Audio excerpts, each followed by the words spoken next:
Colombia entre la guerra y la pandemia. Introducción.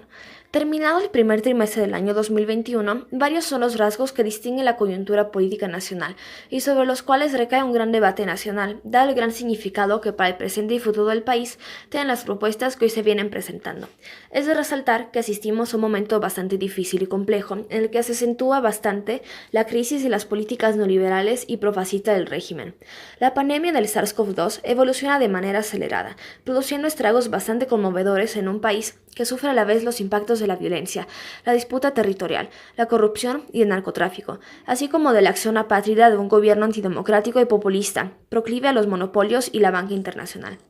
El decrecimiento del 6.8 del PIB en el 2020 refleja la profunda crisis económica que se vive en el país, hoy acelerada de forma significativa por la pandemia del coronavirus, pero igual producto de la funesta aplicación de las políticas neoliberales, el crecimiento de la deuda externa, el hincamiento del Estado a las políticas fundamentalistas, la reducción del gasto social, el desempleo y pobreza de millares de colombianos. La crisis social y política expresa no solo en altos niveles de desigualdad, informalidad, 48.2% de la población ocupada, y miseria de la mayoría de la población colombiana, sino también el acentuamiento de un régimen autoritario y profascista, que delinea y perfila en el gobierno de Iván Duque Márquez una acción inveterada, represiva y antidemocrática al servicio de los monopolios y la banca internacional. En materia laboral, las cifras son bastante preocupantes.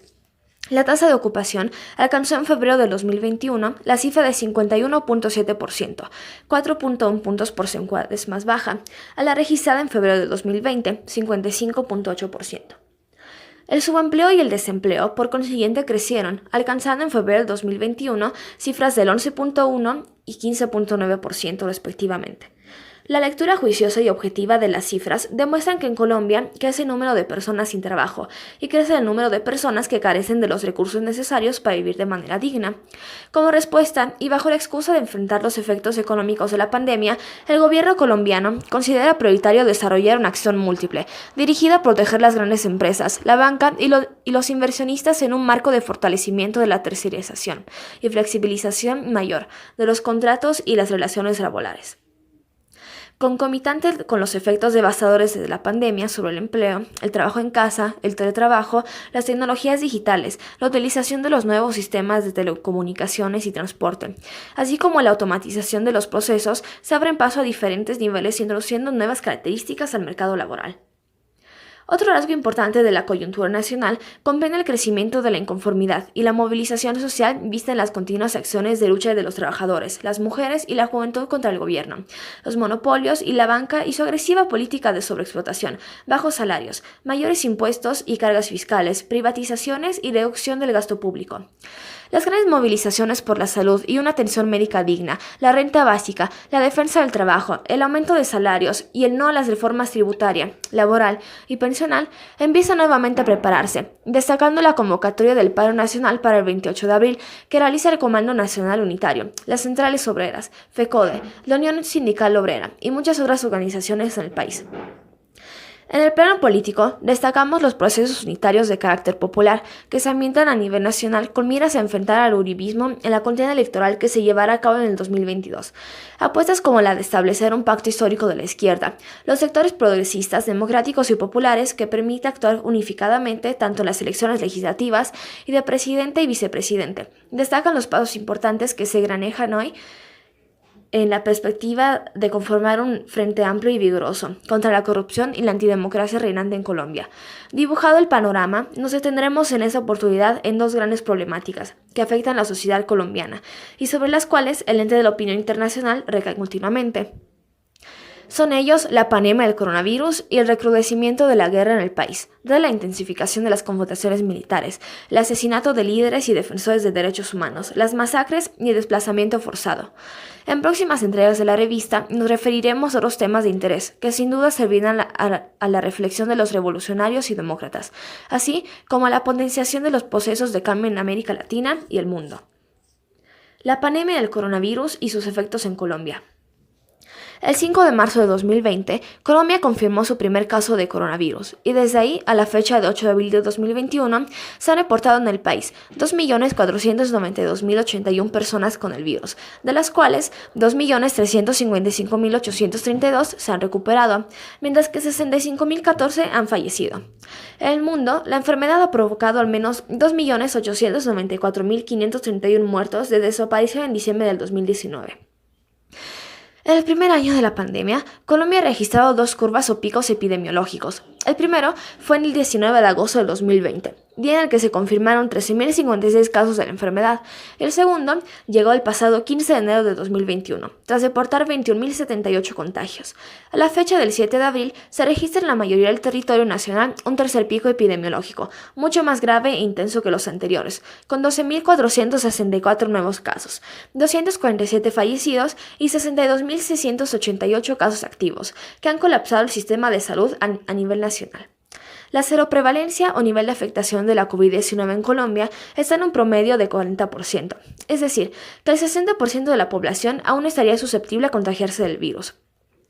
Respecto al plan de vacunación, las voces oficiales señalan que Colombia, a través de mecanismos bilaterales y multilaterales, aseguró que para sus ciudadanos la dosis de vacuna para el COVID-19 necesarias para reducir la mortalidad y la incidencia de casos graves por este virus, proteger a los trabajadores de la salud y reducir el contagio para generar inmunidad de rebaño, recomendada por los expertos. En ese sentido, se ha logrado comprar 20 millones de dosis para 10 millones de colombianos por COVAX y por mecanismos bilaterales 46.5 millones de dosis para 27.750.000 personas. El gobierno dice que de esta manera alcanzamos 66.5 millones de dosis para 37.750.000 personas a vacunar, en dos fases y 5 etapas, teniendo como priorización a los grupos de riesgo y así progresivamente hasta alcanzar el número meta de colombianos vacunados.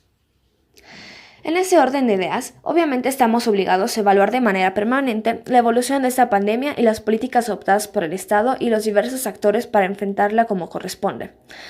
En esta perspectiva, ciertamente el mundo padece una pandemia de grandes proporciones que afecta profundamente el presente y el futuro de la humanidad. En términos generales, la pandemia puso al desnudo la profunda crisis capitalista que se vive en el mundo de hoy, las grandes debilidades de estados y los sistemas de salud, las desigualdades sociales y el empobrecimiento de la buena parte de la población, además, la ausencia de políticas que pongan al centro el bienestar humano. La llegada y evolución de la pandemia, hasta el día de hoy, ha puesto de manifiesto la acción de un nuevo factor de perturbación de la salud y la vida social que se pone a prueba en el papel de los estados y los distintos actores sociales. En esa vía, resulta claro que las vacunas son un acierto y un paso adelante. Además, comprenden un esfuerzo científico importante, que en el contexto actual se ve seriamente limitado por las políticas aplicadas por los estados que están interesados en contener los efectos económicos y sociales de la pandemia, privilegian ante todos los intereses, léase, bienes, mercados, inversiones y ganancias de los capitalistas que representan. En esos términos, el fuerte mercado de las vacunas abierto por las farmacéuticas y los estados imperialistas, principalmente, no pueden examinarse de forma ligera sin percatarse de las contradicciones y pugnas presentes en la sociedad capitalista del siglo XXI. Vistas en su contexto, las grandes diferencias en el ritmo de vacunación de los países son una mínima parte del planeta tiene asegurada su vacuna, mientras la mayoría de la población difícilmente podrá vacunarse en el corto plazo. En efecto, todo el mercado de la vacuna, tal como ha sucedido en otras ocasiones, ha pasado a convertirse en más de un instrumento de subordinación y protección de intereses, un acicate para exagerar la crisis y las contradicciones sociales del sistema capitalista. De nuestra parte, trabajaremos sin descanso para que desde nuestros países la lucha de los pueblos asuma como bandera las vacunas contra el COVID-19 como un bien público mundial que permita la inmunización de la humanidad contra este mortal virus. En lo que corresponde a Colombia, seguiremos insistiendo, junto a los demás actores del campo popular, en reclamar al gobierno el aceleramiento del Plan Nacional de Vacunación, la adopción de la renta básica y una mayor y urgente inversión social en el marco de un plan concertado, con los representantes de las comunidades, los sindicatos y las organizaciones sociales del país, que permita la recuperación nacional, el fortalecimiento y expansión del sistema de salud en el país. 2. El drama humanitario que padece Colombia. En Colombia no cesa la horrible noche. Es la verdad de a puño que confirmamos día a día los colombianos, al observar el recrudecimiento de la guerra, y en especial el continuo asesinato de líderes sociales, las masacres y el desplazamiento de miles de compatriotas, mostrando cifras bastante espeluznantes. La nueva espiral de violencia registró en el 2020 un número de 91 masacres que arrojaron 381 víctimas. En lo corrido del 2021 se han cometido ya 26 masacres con un resultado de 95 víctimas.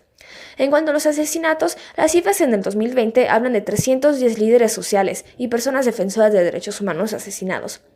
En lo corrido del 2021 se contabilizan ya 16 líderes asesinados, que ponen en evidencia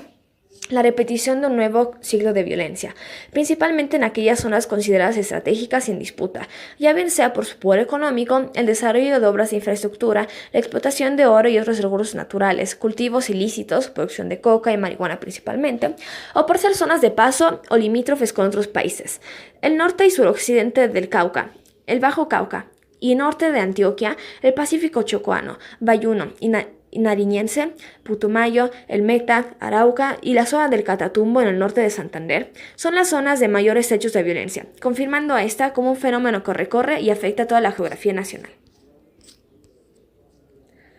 Personas líderes sociales y defensoras de derechos humanos asesinadas en Colombia desde la firma del Acuerdo de Paz han sido 1091. Personas líderes sociales y defensoras de derechos humanos asesinadas en Colombia por el gobierno de Duque han sido 692. Estas cifras recogidas por el Instituto de Estudios para el Desarrollo y la Paz, con corte del marzo del 2021 y ventiladas a nivel nacional e internacional, dan cuenta del enorme drama humanitario que se vive en el país, que tal como se ilustra en la gráfica, son las comunidades y sectores populares que son más golpeados, en los que en verdad sufren los horrores de la guerra, contra los comentarios que pululan en algunos medios y que consideran a los empresarios, ganaderos y terratenientes como las principales víctimas, pues según ellos han tenido que salir del país, armarse y asegurar sus negocios para seguir sobreviviendo. Desde que se suscribió el Acuerdo de Paz, en 863 casos de homicidios se hacían parte de organizaciones campesinas, indígenas, afrodescendientes, ambientalistas, mineros y comunales. Los conflictos agrarios por tierra, territorio y recursos naturales representan el 79.37% de los homicidios. Lo anterior no es algo gratuito. Refleja una ofensiva ideológica, cultural y política basadas en consideraciones y hechos falsos, que simulan y soportan el fanatismo, sensacionalismo, demagogia y populismo que caracterizan el discurso y campañas de las clases dominantes y sus partidos en Colombia. Así, lo ejemplifican las actividades realizadas hacia el plebiscito para refrendar los acuerdos de paz en octubre de 2016. Luego, la campaña electoral que permitió a Duque alcanzar la presidencia en el 2028, la pandemia del coronavirus y la confrontación que hoy se alza con el hermano país de Venezuela, en la que es común encontrar dirigentes empleados a fondo en el engaño de masas, así como en la legitimización de los intereses y del poder dominante. Comentarios sobre homicidio de líderes y defensores de derechos humanos. En 2020 se llegó a más de 291 líderes sociales asesinados. No se observa un quiebre de tendencia en estos asesinatos, que se acercan a la cifra de 2018. Hay una disminución en el no de municipios, lo que indica repliegue de algunas estructuras armadas, estabilización de disputas en otras, no existencia de fuerte dinámica de expansión. Las situaciones más críticas se representan en el norte y suroccidente del Cauca, Bajo Cauca y norte de Antioquia, Pacífico nariñense, Putumayo y Catatumbo. En estas zonas sigue la recomposición del control territorial y disputas, en distintas combinaciones, de rentas en el tráfico, minería del oro, tráfico de madera, plusvalía de megaproyectos y obras de infraestructura, apropiación de tierras, reparto del poder político. Los promotores de estas disputas en los territorios críticos son estructuras y redes complejas de macrocriminalidad que se mueven en negocios legales e ilegales, con empresas que lavan el enriquecimiento ilícito y cómplices socios instalados en las instituciones del Estado. Los grupos armados no paramilitares y narcoparamilitares son una parte de esos complejos macrocriminales que se reproducen por la asociación y complementariedad con los legales. Los rearmados en el posacuerdo, en su mayoría, se dedican a la disputa de rentas, intentando reconstruir economías y controles que antes tenían las FARC. Los gatilleros contra los líderes sociales, en cerca del 45%, están vinculados con los narcoparamilitares y los residuales posacuerdo. El otro 55% se lo reparten entre sicarios sin identificar, muchos de ellos al servicio de mafias, ELN, disidentes, FARC-EP y Fuerza Pública. Al Estado y al Gobierno le cabe responsabilidad en estas violencias persistentes por omisión, acción con daño y complicidades a diversos niveles. La omisión se constata en la debilidad de la presencia articulada, pronta y suficiente en las regiones más impactadas por las violencias armadas y las disputas posacuerdo. La omisión mayor ha sido la no implementación de las reformas sociales, políticas y de seguridad, en particular la reforma rural integral, la sustitución concertada, las reformas políticas y las garantías de seguridad. La acción con daño en territorios críticos en general se observa en la sustitución de la política de seguridad para la paz por otra de seguridad, para una nueva guerra antidrogas o antiterrorista. La complicidad a varios niveles se muestra en la convivencia de poderes políticos, clanes, mafias con dinámicas armadas, la captura de instituciones tiene la corrupción una de sus manifestaciones, y otras en la recomposición de las Fuerzas Armadas con el peso de estrategias de guerra, en contravía a la transición de la paz. El conflicto colombiano. Siendo una verdad de un puño, compartimos los recientes estudios de Indepaz, que confirman a Colombia como un país con un conflicto interno antiquísimo, que se acrecienta y reverdece en medio de un agitado contexto de crisis y disputa interburguesa por el control de las ganancias, los recursos naturales y las áreas estratégicas, un conflicto en su contenido y forma, con dimensiones o particularidades que lo califican y muestran de manera diferente al tipo de conflicto que se registraba en el país en años anteriores. En términos concretos, el conflicto colombiano no identifica hoy confrontaciones del Estado y sus Fuerzas Armadas con fuertes contingentes o organizaciones militares con una vocación de poder socialista, alternativas al sistema imperante. El escenario identifica, en contrario, una confrontación abierta y atroz del Estado por un lado, con cuerpo de organizaciones ubicadas en el plano de la resistencia, que se empeñan en realizar oposición al régimen y al gobierno, propugnan por la negociación política, y por el otro, con decenas de aparatos y proyectos militares en tinte económico principalmente, sin perspectiva y unidad ideológica, caracterizados por su bajo perfil político, las disputas territoriales, permeabilidad por la delincuencia, el narcotráfico y mercenarios al servicio del ejército burgués, en los que predomina la ausencia de proyectos sociales colectivos. Como parte del conflicto, irrumpe en el panorama otro tipo de confrontaciones, que distingue y promueve principalmente los sindicatos, los líderes sociales, los defensores de derechos humanos y diversidad de organizaciones sociales comunitarias. El rechazo a la explotación, la pobreza, la corrupción y el abandono estatal. Son las confrontaciones del Estado con los trabajadores y comunidades organizadas que se levantan en defensa de la vida, la soberanía, la ecología y el medio ambiente, la autonomía de las comunidades,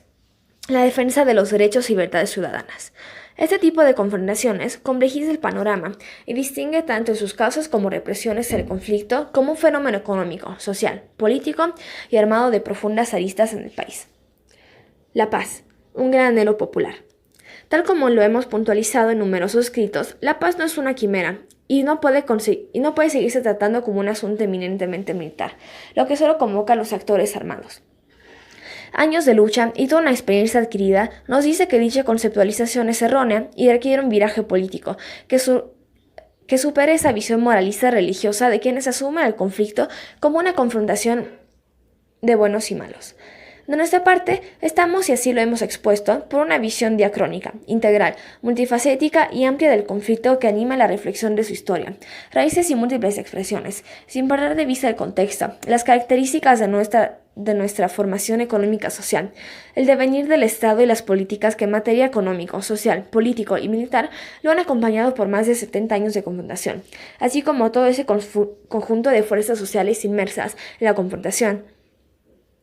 que también se distinguen valores, imaginarios, apuestas y comportamientos determinados.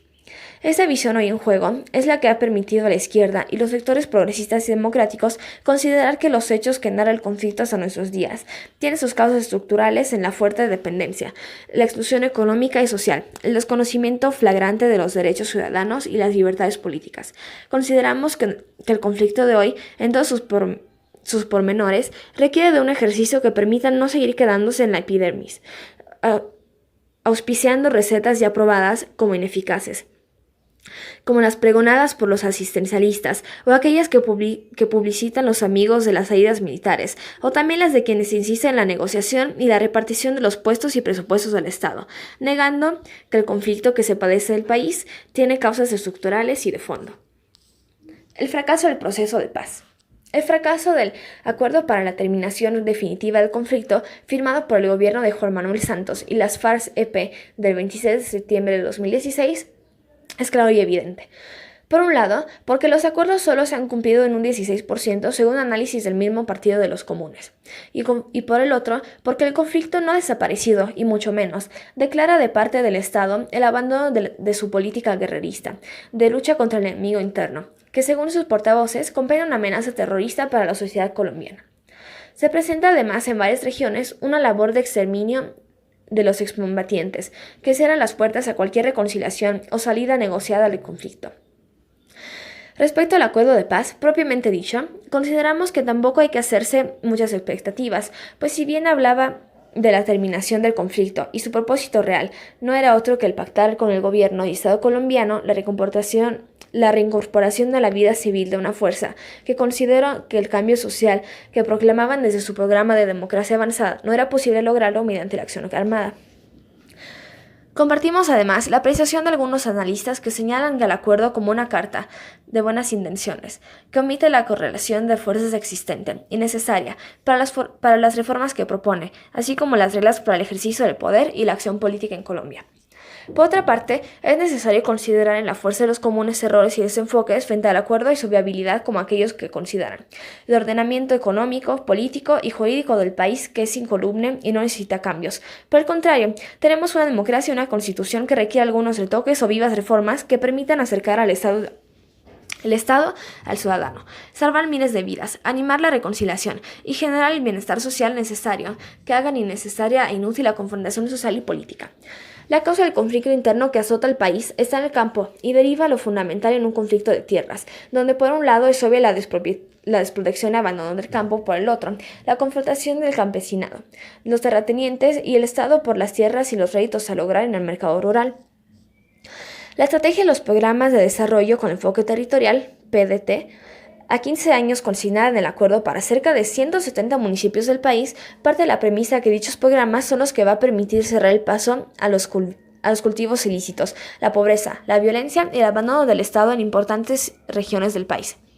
Concepto de justicia transicional como un sistemático conjunto de reglas ya elaboradas, y sobre las cuales existe identidad en la doctrina jurídica internacional, dirigidas especialmente a garantizar los derechos de verdad, justicia y reparación de las víctimas. Desconocer la justicia transicional como un asunto en construcción en el que la definición de los objetivos y reglas, tanto sustantivas como procesales, depende de la correlación y los factores de poder es un error garrafal. Además, el acuerdo omite y desconoce por completo el carácter beligerante de la guerrilla, la autodefensa y la rebelión como derechos políticos. Consideramos que todo este conjunto de omisiones, errores, desenfoques y principalmente la negativa del Estado y el actual gobierno a honrar el cumplimiento del acuerdo son los que han hecho que este penda sobre un hilo, frecuenten los sobresaltos y llenen de incertidumbre, en especial a los excombatientes y las comunidades que estuvieron cerca de la extinta guerrilla de las FARC-EP. Apreciando los hechos y limitaciones existentes, destacamos el esfuerzo de las comunidades y organizaciones sociales políticas en el que el país ha seguido a defender los acuerdos de paz, exigiendo al gobierno, además del cumplimiento de estos acuerdos, castigo a los responsables de los delitos atroces y de esa humanidad. Mayor inversión social, protección a las víctimas y respeto a los derechos humanos y el derecho internacional humanitario. En esa misma perspectiva, bienvenido sea este espacio para expresar nuestro rechazo y condenar el asesinato de 1.134 líderes y personas defensoras de derechos humanos en el país, así como a los 263 firmantes del Acuerdo de Paz asesinados desde la firma de los acuerdos de paz hasta el 30 de enero de 2021. Exigimos al Estado y las Cortes internacionales sancionar como corresponde estas violaciones a los derechos humanos y el derecho internacional humanitario. Como luchadores por el cambio a la paz con justicia social, reiteramos nuestro llamado a todos los revolucionarios, demócratas y amantes del progreso social a potenciar los esfuerzos unitarios por la conquista de un gobierno democrático y popular, que asegure la paz con justicia social, la democracia, el bienestar y la construcción de la patria nueva y soberana. Partido Comunista de Colombia, Marxista-Leninista, Comité Ejecutivo Central, Colombia, abril de 2021.